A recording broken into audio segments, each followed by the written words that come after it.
English में दर्शकों का स्वागत करती हूँ, अभिनंदन करती हूँ। आज मैं बहुत ही प्यारा प्यारा नाच गीत लेकर आई हूँ। अगर आप सभी को अच्छा लगे तो प्लीज लाइक करना, कमेंट करना और मेरे चैनल को सब्सक्राइब करना। बेरिया की बेरी तुम्हें बारजिए देवरू की मति हो जैना, देवरुवाही माधुबनेवा की मति हो जैना, देवरुवाही माधुबनेवा की मति हो जैना।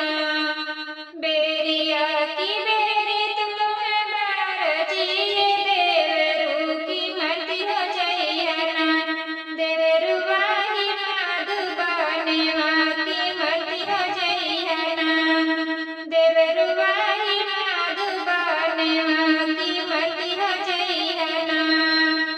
वाही माधुबनेवा में माधुई चिराइया की जेवन बीचना, तुहने है बेल माई की जेवन बीचना, तुहने है बेल माई की जेवन बीचना।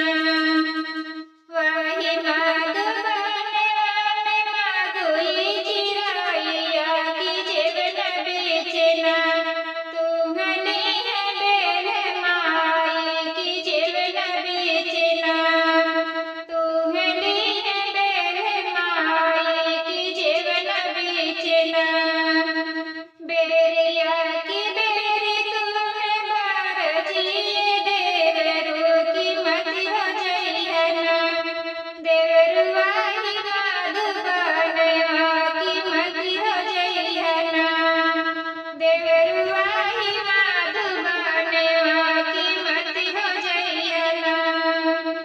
वाही माधुबनेवा में माधुई चिराइया की गेरुआ बीचना, तुहने है बेल माई की गेरुआ बीचना, तुहने है बेल माई की गेरुआ बीचना।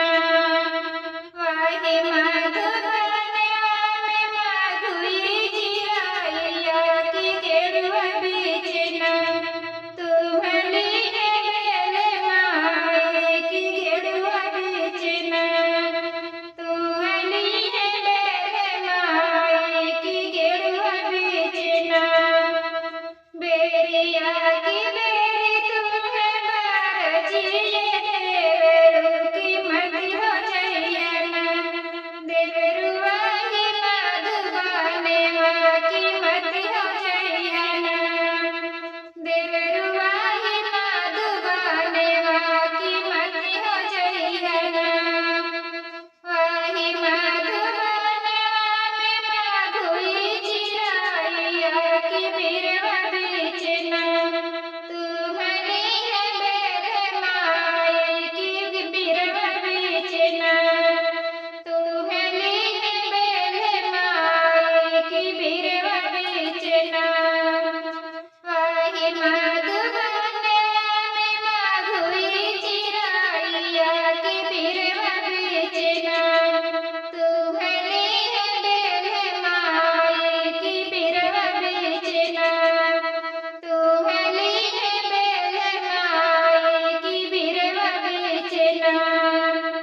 बेरिया की बेरी तुम्हें बारजिए देवरू की मति हो जैना, देवरुवाही माधुबनेवा की मति हो जैना, देवरुवाही माधुबनेवा की मति हो जैना।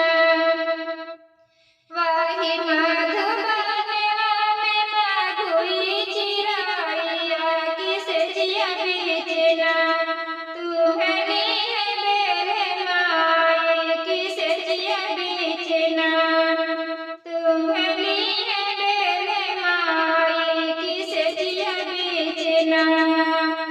वाही माधुबनेवा में माधुई